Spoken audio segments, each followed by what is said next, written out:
Hello दोस्तों, कैसे हैं आप? आई होप सभी अच्छे होंगे। और आज मैं लेकर आया हूँ शेयर में हमने थोड़ी पढ़ी थी, न्यूमेरिकल नहीं पढ़ी थी, तो आज इसके न्यूमेरिकल स्टार्ट होंगे। इसी तरह मैं इसके छोटे छोटे पार्ट लेकर आऊँगा न्यूमेरिकल के। तो आज हमारा क्वेश्चन क्या है? क्वेश्चन है, ये कहा एक कंपनी ने 10 रुपये वाले 100 अंशों का हरण किया। कितने अंशों का हरण किया? 100 अंशों का। देखो पेपर में ज़्यादातर टीजीटी पीजीटी, जो टीजीटी है और जो पीजीटी है दोनों के लिए इंपॉर्टेंट है। एक तो बात ये है ही,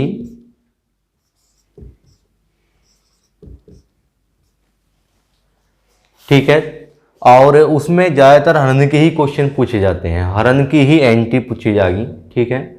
तो वैसे मैं शुरू से भी आपको इसके बारे में बता दूंगा थोड़ा सा, पर हरण का ही मेन उस पर फोकस होता है। तो देखिए कैसे करेंगे। तो यहाँ से देखिए स्टार्ट करेंगे इसे।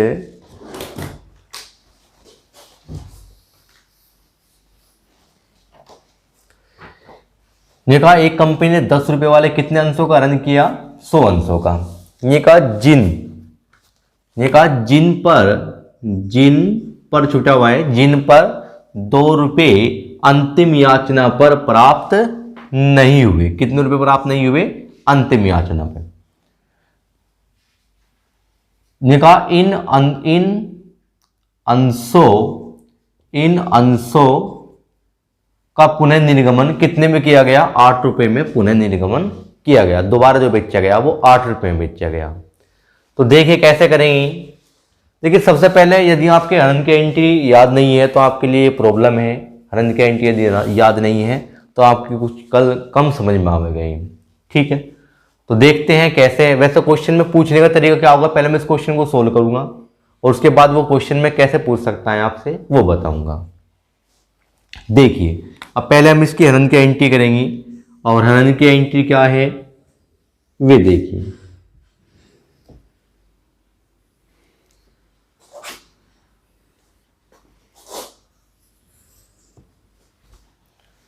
तो हरण की एंट्री होगी पहली, share capital account debit to unpaid call. यहां पे क्या होगा? अनपेड कॉल, जो कॉल नहीं मिली। अनपेड कौन सी है? अंतिम याचना। अंतिम याचना प्राप्त नहीं हुई। उसे हम कैसे शो कर सकते हैं? उसे हम अपनी फायदे के लिए, अपनी सुविधा के लिए लिख सकते हैं कि फाइनल कॉल पे कितने नहीं मिले। फाइनल पे कितने थे? 2 रुपये 2, और कितने अंश हैं? अंश है 100 गुना कितना? 2 बराबर कितने हो जाएंगे? 200। तो ये क्या हो जाएगा? Calls in arrear. ये पैसा प्राप्त नहीं हुआ, ठीक है। तो ये अंतिम याचना पे ये पैसा प्राप्त नहीं हुआ। यहां पे लिखा था हमने share capital account debit to unpaid call. Unpaid कौन सी है? अंतिम है। तो यहां पे लिखेंगे share final call account to share forfeited. देखो मैंने ज़्यादा डीपली से एक्चुअली नहीं पढ़ाया, क्योंकि मैं चैप्टर को शुरू से भी बिल्कुल शुरू कर सकता था ऐसे। मैंने ये सोचा क्योंकि आप जो है सब टीचर लोग हैं, आपको जो है इन बारे में ज़्यादा जानकारी खुद ब खुद होगी। मेरा काम है केवल आपको जो है थोड़ा रिवाइज कराना, हालांकि आपको सब कुछ ये बारे में इनका बारे में पता हुआ है, ठीक है। तो देखिए कैसे करेंगे। यहाँ पे लिखेंगे 100 गुना कुल मांगी गई राशि, कितने अंश है, कितने मांगे गए? 10। तो यहाँ पे लिखेंगे कितना? 10। कुल मांगी गई राशि कितनी होगी? 100 गुना 10, तो कितना होगा? 1000। और यहाँ पे लिखेंगे कितने प्राप्त नहीं हुए? 100 गुना कितने नहीं मिले? फाइनल कॉल पे 2 नहीं मिले, तो यहाँ पे लिखेंगे 2। दोनों की गुना करेंगे कितना आ जाएगा? 200। और यहाँ पे लिखेंगे कितना? 100 गुना कितने मांगे गए थे? 8। और वो कितने मांगे गए थे? 10। 10 में से कितने नहीं मिले? 2। तो मिले कितने होंगे? 8। दोनों की गुना करेंगे कितना हो जाएगा? 800, ठीक है। तो ये था, जैसे कि मैंने आपको बताया ये हरण की एंट्री आपको याद होना जरूरी है। तो ये हरण की पहली एंट्री थी। अब देखते हैं अच्छा, अगर इसी में ही पूछे कि क्वेश्चन कैसे पूछ सकता है, तो क्वेश्चन आपसे पूछ सकता है कि अंश, क्वेश्चन दिया ऊपर, अंश पूंजी डेबिट होगी, अंश पूंजी डेबिट होगी, कितनी राशि से डेबिट होगी। तो अंश पूंजी देख सकते हैं तुम, अंश पूंजी कितनी राशि से डेबिट हुई, 1000। तो ये आपका ऑप्शन मिलेगा, इसमें 1000 मिलेगा, 2000 मिलेगा, 3 मिलेगा, 4 मिलेगा। तो आपका ऑप्शन क्या है, 1000। ठीक है, तो ये पूछ सकता है। वो पूछ सकता है कि अप्राप्त राशि या वो जो राशि चुकाई नहीं गई, अनपेड राशि बताइए। तो वह अनपेड राशि कितनी है, 200 रुपये है। ठीक है, ये क्वेश्चन है, पूछने के तरीके होंगे कि वो पूछ सकता है कि न चुकाई गई राशि बताइए कितनी है, न चुकाई गई राशि कितनी है। तो वो लिखेंगे कितना, 100 गुना 2। ये राशि अनपेड है, ये नहीं चुकाई गई। ठीक है, ज्यादातर क्वेश्चन में यही बात पूछी जाती है, इंपोर्टेंट ऊपर से है कि पूंजी, ये कि अंश पूंजी खाता डेबिट होगा, वो कितने से होगा, 1000 से होगा। इसके बाद देखते हैं पुनर्निर्गमन, दोबारा बेचना। तो दोबारा बेचने के लिए भी उसने बताया है कि दोबारा कैसे बेचेंगे। देखो, नरेशन नहीं लिखूंगा क्योंकि हमें जो है केवल अपने काम निकालना है, केवल एंट्री से। ठीक है, केवल हमें जो है अमाउंट की जरूरत होगी, अमाउंट से ही आंसर मैच होगा। अब पुनर्निर्गमन करेंगे, पुनर्निर्गमन की क्या होगी, bank account debit, bank account debit, फिर लिखेंगे शेयर फॉरफिटेड अकाउंट डेबिट और to share capital account. Narration फिर नहीं लिखेंगे।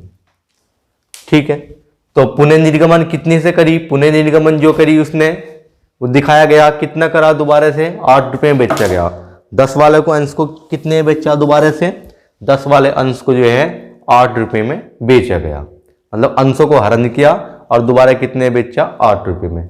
एक बात तुम्हें थोड़ी के लिए बता दूं, कंपनी के अंशों का हरण किसके द्वारा किया जाता है, संचालकों द्वारा। ये बात याद रखें कि कंपनी का जो अंशों का हरण होगा वो संचालकों द्वारा किया जाता है और हरण करने से पहले 14 दिन का नोटिस दिया जाता है। तो इसे हम पुनर्निर्गमन कर रहे हैं, तो हम लिखेंगे कितना, कि यहाँ पे लिखेंगे 100 अंशों को पुनर्निर्गमन कर रहे हैं। 100 गुना कितना, 100 गुना 8 में बेचिए दोबारा। तो कितना होगा, यहाँ पे होगा 800। फिर लिखेंगे कितना, कि 100 गुना कितने की कमी से बेच रहे, 100 गुना 2। तो यहाँ कितना हो जाएगा, 200, और टोटल कितना होगा, 1000। ये हुई एंट्री कहीं की पुनर्निर्गमन की। ठीक है, तो पूछ सकता है कि बैंक की एंट्री कितने से होगी पुनर्निर्गमन पर, बैंक की धनराशि कितनी होगी। तो बैंक की धनराशि जो है वह 8,000 रुपये, 800 रुपये होगी, सॉरी 800 रुपये होगी। ठीक है, तो इसके बाद ये पूछ सकता है कि शेयर कैपिटल क्रेडिट होगा, कितने से शेयर कैपिटल क्रेडिट होगा, मतलब अंश पूंजी। हिंदी में पूछेगा कि अंश पूंजी कितने से क्रेडिट होगी। तो अंश पूंजी क्रेडिट कितने से होगी, 1000 से। और यदि डेबिट पूछता है तो आपको यहां देखनी होगी डेबिट कितने से होगी, 1000 से। ठीक है, अब इसके बाद ये भी इंपॉर्टेंट, जो लास्ट वाली एंट्री है ये भी इंपॉर्टेंट है। क्वेश्चन में पूछने के तरीके, एक तो ये वाला पूछने मोस्टली ये पूछता है, और एक जो लास्ट वाली एंट्री है ये पूछेगा। मैं पूछेगा कि संचय खाते में कितनी धनराशि ट्रांसफर की जाएगी। पूछेगा आपसे कि ऑप्शन में कि संचय खाते में